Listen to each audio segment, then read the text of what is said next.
back to your safe bed, baby. Drink up the latest of your sorrows. Pull up a stool and think of me while she goes and pours you another.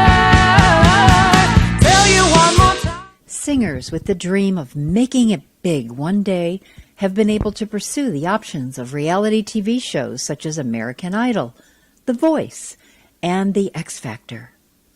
Talented songstress Caitlin Koch is someone who well knows the ins and outs of TV's music reality shows.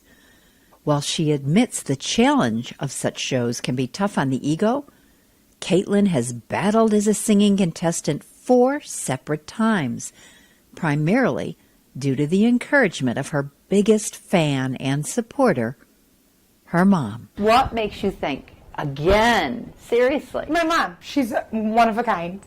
And she even said to me, yeah, you're working in the local scene, you have a band, you guys are doing well, but here's another opportunity. It's a new show.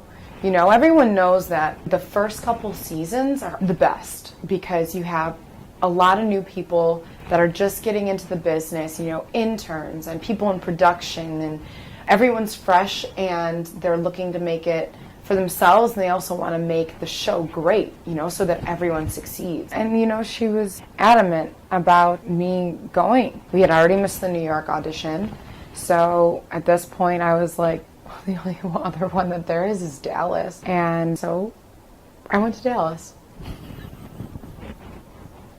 And how'd it go? Easy.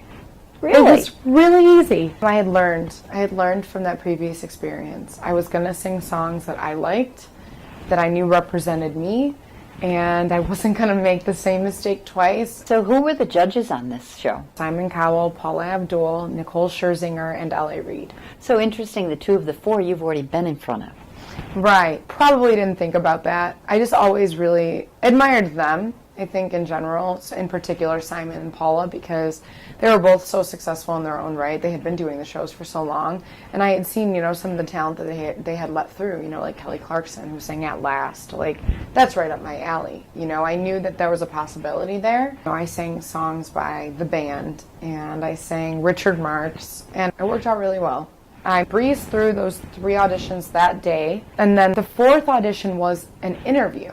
So you go in, you do your 45 minutes of, you know, they ask you all these questions, and then you don't get a yes or a no. You have to wait on a callback, which is different than American Idol. And so a couple weeks goes by, I hear back, you know, they're like, okay, you got to come back for your judge's audition. And this was like my moment. I was singing a very cool version of Stop in the Name of Love. They heard that and they were floored. It was a version they had never heard before. L.A. Reid, you know, someone who's prominent in the R&B community, you know, developed Mariah Carey, Paula Abdul. They're 2 people that specifically really appreciated it.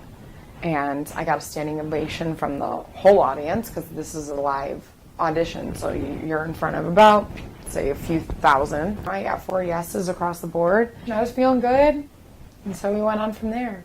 And where does it go? How far do you make it? I made it to the judges round, the judges' homes round, they call it.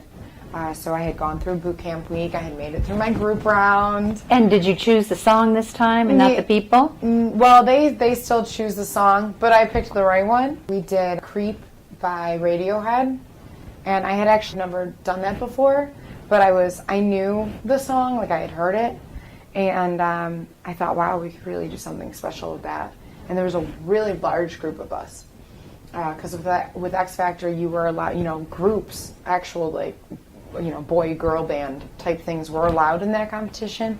So we had 3 guys that were really one act, and then you had your solo artists. But yeah, we killed it. So tell us about the judges' home round. What does that mean exactly? The portion of the show where they take you to an on-location home of whatever judge mentor that you have. And who was your mentor? Simon Cowell. Wow. Yeah. Were you happy with it, or were you intimidated by it? Well, he produces that show as well as judges on it. So I didn't know. Where is his home? In France. In Nice, France. He was vacationing at the time. So we were the only group that got to travel overseas. We had rehearsals in London, so we were in London for 3 days, and then we traveled to Paris for a day to do sightseeing, do filming, And then our last venture was Nice, France. This was a round where they pre-selected songs for us. What did they choose for you? They chose "Will You Still Love Me Tomorrow." And how did you feel about that? Well, the version that they played for me was Amy Winehouse's version, which I love, but the way that she sang it wasn't how I would have interpreted it. So I had to go back to the original, Carole King, I believe. I had to study the song. And once I studied the song, I knew better as to what I wanted and how everything would come together. Okay, and then the least important, but always interesting. What about the clothes? Do you get to wear your own clothes? Do they have bring to. you? Oh yeah, you have to. At that point, you're still dressing and styling yourself, and it's like, oh my God, what do I wear? I had no idea what to wear. That was something that, was a little bit stressful for me. Because you never know how something's going to look on camera either. Right. I wore like a tank top for most of the interviews. Tell us the day that you went to Simon's house. What's his house like? It was a mansion. I don't think that it was actually his home.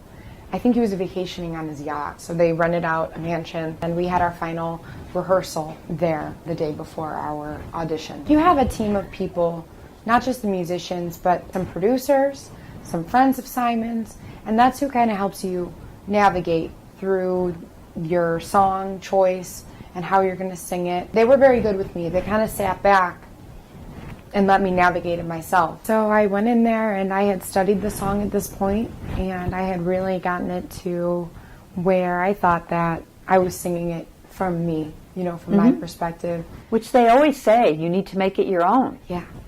Yeah. And I had to sing it to myself in the bathroom and record myself and figure out what I was doing that I liked, what I was doing that I didn't like. So I had completely changed everything that they had heard from rehearsals in London, and they were blown away. They were really happy with it. So I sang it once, they were like, okay, great, see you later. How'd that make you feel? Awesome, because they were musicians, they were people in the industry, and I was singing it the best that I could without trying to be someone else. And so for them to accept that and be happy with it was really cool. So where did you sing to Simon? Poolside. Poolside? Yes. No acoustics. No, but they had a beautiful sound system. Incredible monitor. Could hear yourself perfectly. I performed the song how I wanted to. The musicians that backed me up did an incredible job. I loved it. It was good. So then they take you back to a table, and you're sitting there and you can hear all the other auditions, through the house. And some of these girls, they could sing. They could really sing. As in you can't? Not necessarily. Because I love music so much, I appreciate it. I didn't look at it as a discouraging thing. I mean, of course they're my competitors. That's there and to be recognized. But I mean, just listening to some of these voices, it really blows your mind. It makes you realize how much talent there is in our country, in the world. Did only one person out of your 7 make it? At that point, I think they cut us in half. And did you make it? No, I didn't make it. Did they tell you why? Did Simon tell you why? No, if anything, I talked more to the production team, that helped us through rehearsal. Everyone seemed to think that I was going to make it through. Everyone. My interviewers, everyone. They were shocked, and I was too. I came home and went right back to work. I didn't know what else to do. So I just, I was performing out in the Jamie Moses band 5-6 days a week. Has there ever been someone who wanted to step forward and be your manager? Paula Abdul was somebody who called 6 months after I was off of X Factor.